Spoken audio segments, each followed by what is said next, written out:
আওয়ামী লীগ সভানেত্রী শেখ হাসিনা তিনি ছাত্রলীগের ফেসবুক পেজে এসে একটি বক্তব্য দিয়েছেন, তারই রিয়েকশন হিসেবে এটি হয়েছে। ডক্টর ইউনূসও কখনো কখনো বলেছেন যে শেখ হাসিনার এই মুহূর্তে উচিত হয়েছে চুপ থাকা। আপনি বলুন কোন উন্নত দেশ বাংলাদেশে ঢাকার আজকের এই চিত্রগুলি দেখার পর সজ্ঞানে বাংলাদেশে যাবে ইনভেস্ট করার জন্য? শেখ হাসিনা ইন্ডিয়াতে বসে সে তো দেখে না তার কোনো দোষ হয়েছে, এবং তার পার্টিও বিশ্বাস করে না তার অন্যায় করেছে।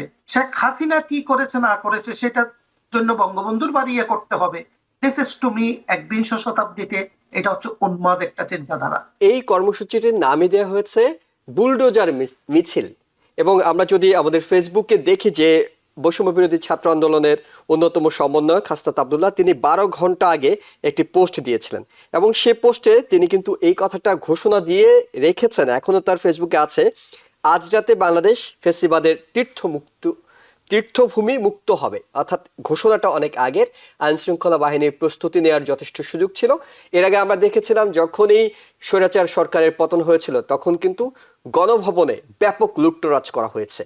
কিন্তু এখন আমরা যেটি দেখছি, একটা সরকার আছে, সেই সরকার থাকা অবস্থায় যে হামলাটা হলো, যে নৈরাজ্যটা হলো, সেটি সামাল দিতে তারা খুব একটা অ্যাক্টিভলি সক্রিয়ভাবে তারা অংশ নেননি।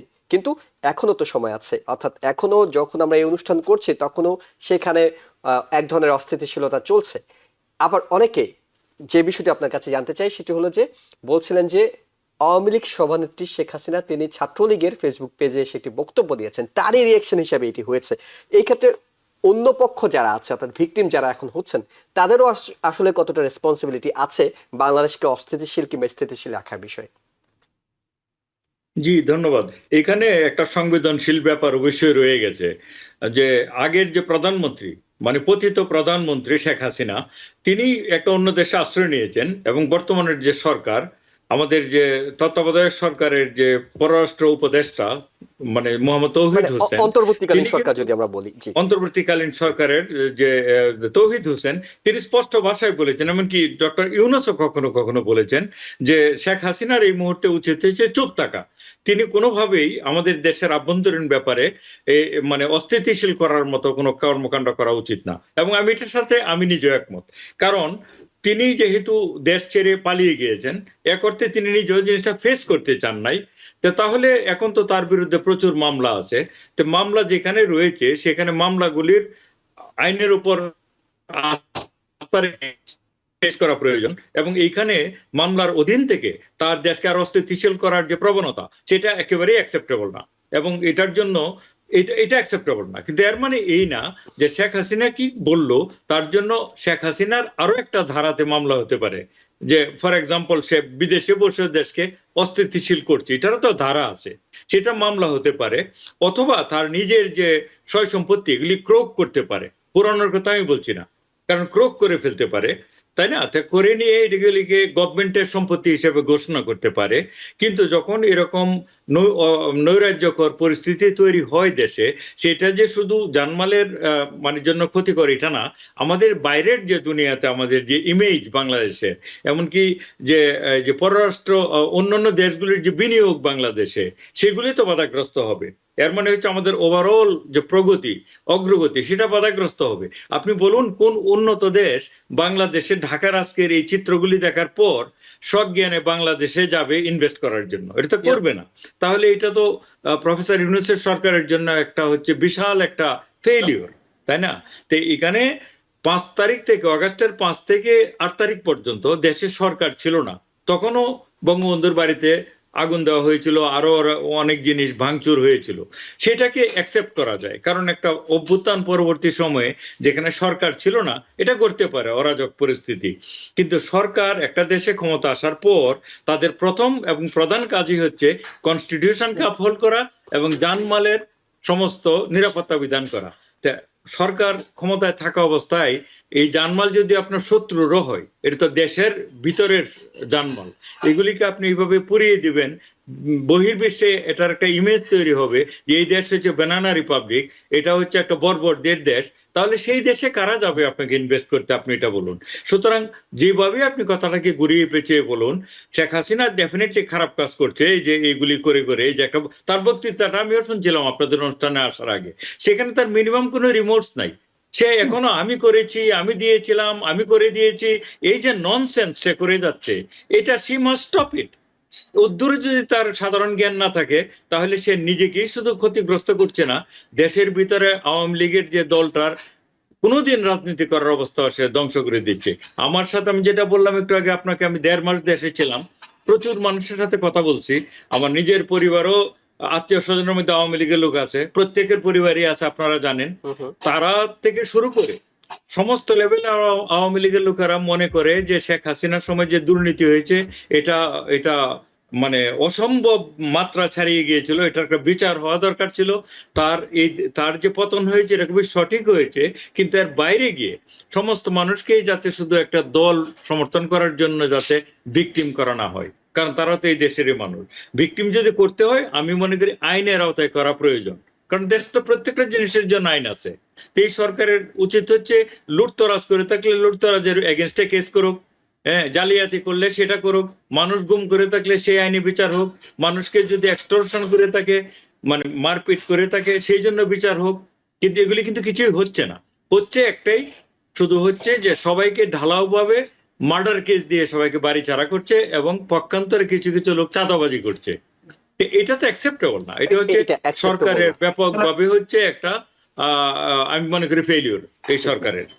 গোলাম মাদবর, এই ঘটনাটা যখন ঘটলো কোন দিন, দিনটাও একটু আমরা যদি খেয়াল করি, সেটা হলো 5ই আগস্টের পরে 5ই ফেব্রুয়ারি, একেবারে 6 মাস পূর্তি যখন হলো, সরকার যখন আস্তে আস্তে গুছিয়ে নিচ্ছে, স্থিতিশীল হচ্ছে, তখন গিয়ে এই ধরনের বিষয়। অর্থাৎ সরকার, বারবার যে কথাটা বলা হচ্ছিল, সরকার নিয়ন্ত্রণ অনেক কিছুর উপর নেই, সেটা কি আরো একবার প্রমাণ হলো কিনা? আগের বিষয় যদি আপনি কিছু যোগ করতে চান, অর্থাৎ আওয়ামী লীগের অবস্থান বিষয় যোগ করবো। এই মুহূর্তে বাংলাদেশের দরকারটা কি? বাংলাদেশের মুহূর্তে দরকার, যেহেতু we had gone through a mass revolution, এবং যেভাবে হোক একটা স্বৈরাচার সরকারের পতন হয়েছে, এবং এর যে পরিস্থিতি এবং তাদের সময়ের যে কর্মকাণ্ড যেগুলো এখন উপস্থাপন হচ্ছে, আমরা জানতে পারছি ভয়াবহ, লোমহর্ষক। ঘুম তো আছে, তারপর আপনার দেখুন হচ্ছে টাকা পাচার করা এবং ব্যাডের মধ্যে কোটি কোটি টাকা পাওয়া, এগুলা কিন্তু আপনার আসলে মানুষ কিন্তু একটা স্পর্শকাতর একটু ব্যাপার আছে এখানে। তো এইখানে এগুলো কিন্তু এখন যেগুলো নিয়ে আমাদের বিচার করা উচিত, যে ডক্টর খালিকুজ্জামান বললো, এগুলো না করে খালি ঢালাও ভাবে সবাইকে কিন্তু মার্ডার কেসে এই করা হচ্ছে। কেস আপনি দিয়ে রাখলেন, কতদিন রাখবেন আপনি? এখনো তো দেশে কনস্টিটিউশন আইন আছে। তো এখানে সবচেয়ে বড় কথা হচ্ছে, আমার শেখ হাসিনা ইন্ডিয়াতে বসে সে তো দেখে না তার কোনো দোষ হয়েছে, এবং তার পার্টিও বিশ্বাস করে না তারা অন্যায় করেছে। তারা তো এখনো বলছে তারা এদেশে গণতান্ত্রিক ভাবে চালিয়েছে। তো সে তো বলবে ইচ্ছে মতো, তার মানে কি সে নাই দেখে আমি তার জায়গা সম্পত্তি বা এগুলোর উপর আমি অ্যাটাক করব? এবং যেটা ডক্টর খালিকুজ্জামান বললেন যে একটা সরকারের দায়িত্ব হচ্ছে যান মাল এগুলোর নিরাপত্তা হেফাজত বিধান করা। তো বর্তমান গভর্নমেন্ট এখন আরেকটা জিনিসের এখানে কিন্তু গুরুত্বপূর্ণ পয়েন্ট, যেটা বর্তমান সরকারে দেখুন, গত বছর বোধহয় আমরা প্রবাসীরা $27 বিলিয়ন দিয়েছে। দেশ কিন্তু চলতেছে এখন এগুলোর উপর, আর কৃষি একটা আছে, এগুলোই দেশকে চালিয়ে রাখছে। এখন এই যে গার্মেন্টস ইন্ডাস্ট্রি, যেটা কিন্তু একটা কিন্তু এজে দাঁড়িয়ে আছে, এই ধরনের পরিস্থিতি দেখলে এফডিআই, ফরেন ডিরেক্ট ইনভেস্টমেন্ট, এগুলো তো কোনোদিন কেউ যাবে না। আমি যাবো না, আমাকে যদি বলেন কোনো বিজনেস করতে, if I saw this kind of unstable situation. আর শেখ হাসিনা কি করেছে না করেছে সেটার জন্য বঙ্গবন্ধুর বাড়িয়ে করতে হবে, দিস ইজ টু মি 21শ শতাব্দীতে এটা হচ্ছে উন্মাদ একটা চিন্তাধারা। এবং যারা করছে তারা তো জঘন্যতম কাজ করছে, এবং যারা টলারেট করছে, যাদের উপর আমরা বর্তমানে ক্ষমতা দিয়েছি, তারা যে এটা যে ইমিডিয়েট অ্যাকশন নিচ্ছে না, সেটা অর্থাৎ inaction is an offence to me. So that's what actually is the serious thing. This will actually, this will actually bring some kind of, the unfavorable things for Bangladesh in the international community. They are all waiting to get this kind of opportunity. বলবে যে বাংলাদেশে যে lawlessness, বাংলাদেশে কোনো শান্তি শৃঙ্খলা নাই, বাংলাদেশ নিয়ে এমনিই বলা হয় টেরোরিজম, দিস এন্ড দ্যাট, এগুলো কিন্তু তারা সব বসে আছে। So why are we giving this opportunity as a conscious citizen? আমরা যদি 16 বছরের যে আপনার যে ধরনের একটা সরকারকে আমরা যদি টপল করতে পারি, এখন আমরা কেন আবার এই সুযোগগুলো দিচ্ছি? এগুলো দিলে তো আমাদের জন্য বিপদ হবে। Bangladesh is going to be on the edge for this things, এবং এটা ইমিডিয়েটলি কিন্তু এটা অ্যাকশন নেওয়া উচিত। This is not the way. কেউ অন্যায় করলে তাকে আনুন আপনার। আপনি আর একটা জিনিস যেটা যে আপনি দেখুন মার্ডার কেস এটা সেটা দিয়ে যাচ্ছে, এগুলা কিন্তু যে এই সরকারের কিন্তু আপনি কিন্তু 5 বছরের কোনো মেয়াদ নাই, 1 বছর 2 বছর আমরা এখনো জানি না। তারা বলছে সংস্কার করবে, এই করবে, সেই করবে। তারা করছে whatever it is they are doing it, কিন্তু আমার মনে হয় প্রসিকিউশনটা হওয়া উচিত। অর্থাৎ সবার আগে জানমালের নিরাপত্তা, যেগুলো তারা করছে, হত্যাকাণ্ড, টাকা আত্মসাৎ, দেশের থেকে আন্ডার ইনভয়েসিং, ওভার ইনভয়েসিং হয়েছে, টাকাগুলো আপনার বিদেশে নিয়ে আসছে, এদের তো সবচেয়ে বড় কথা। আমরা আমেরিকায় থাকি, আমরা জানি এখানে সে আপনার মিলিয়ন মিলিয়ন ডলার দিয়ে বাড়ি কিনছে এবং কানাডায় কিনছে, সবখানে কিনছে।